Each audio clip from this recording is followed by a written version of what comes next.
One day, Emily arrived at the transfer station. The Fat Controller stepped out of the carriage, along with two important-looking people. "Good afternoon, sir," greeted Skarloey. "Hello, Skarloey," said the Fat Controller. "These are two old friends of mine. They're part of a special board of railway preservationists, and I'm giving them a personal tour of the railway." "Look, Edmund," said one of them. "a Fletcher Jennings Class C." "I can see that, Tabitha," said the other, "just like Tallyclinton." "Well, Skarloey will be taking us on a round trip of the narrow gauge railway," said the Fat Controller, expecting excitement. But the preservationists looked at each other, concerned. "I'm not so sure we'll have time for that," said Edmund. The Fat Controller was puzzled.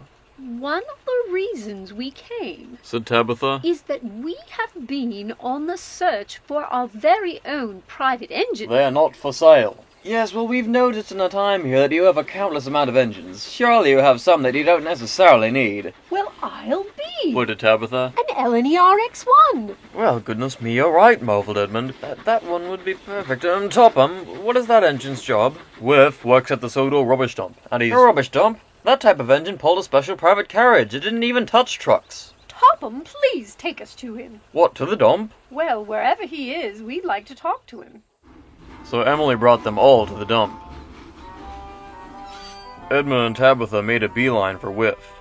"Oh, there," said Edmund. "Whiff, is it? Nice to meet you, Whiff. Say, how long have you worked at this place?" "My whole time on the island," replied Whiff, "and I've been here for 11 years and have worked at rubbish dumps and shunting yards ever since I was built." "But why?"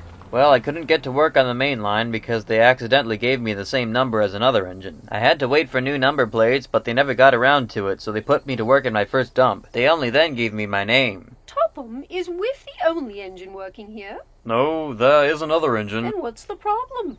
"Whiff, would you like to be our own private engine and pull us around in a special private carriage across the country and finally see the world?" "Oh, yes, I would. But only if Sir Topham Hatt agrees." They all looked at the Fat Controller. He made a face that signified he had given in. In the following days, Whiff made it known to everyone he met what was to happen. Some might have said he was even being a bit braggadocious. And Scruff was especially concerned.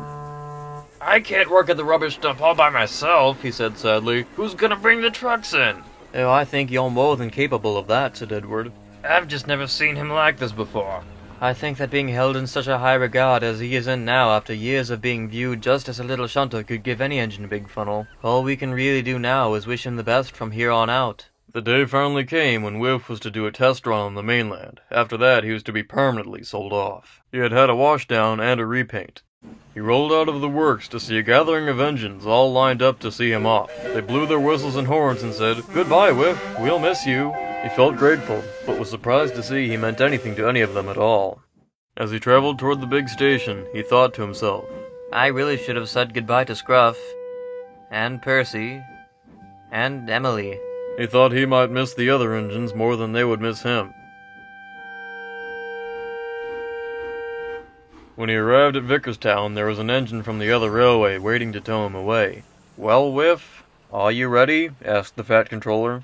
Whiff thought of asking if he could wait and say goodbye to Scruff, but what came out was, "Sir, I'm not so sure I want to go." The Fat Controller sighed. "Are you sure, Whiff?" Whiff thought he was cross. "Yes, sir, I'd rather be here with my friends, doing what I do best, and what no other engine likes to do. Please, sir." But the Fat Controller smiled. "Then it's a good thing I set up a second plan," he said. "I told those prestigious stuck-ups that if you didn't work out, I would give them 2 engines for cheap, so not to worry at all."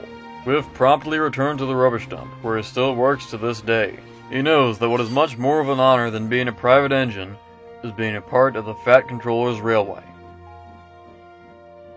And what about the engines for the second plan? They were Diesel 261 and Chase. Both engines the Fat Controller was pleased to see cross the bridge off the island.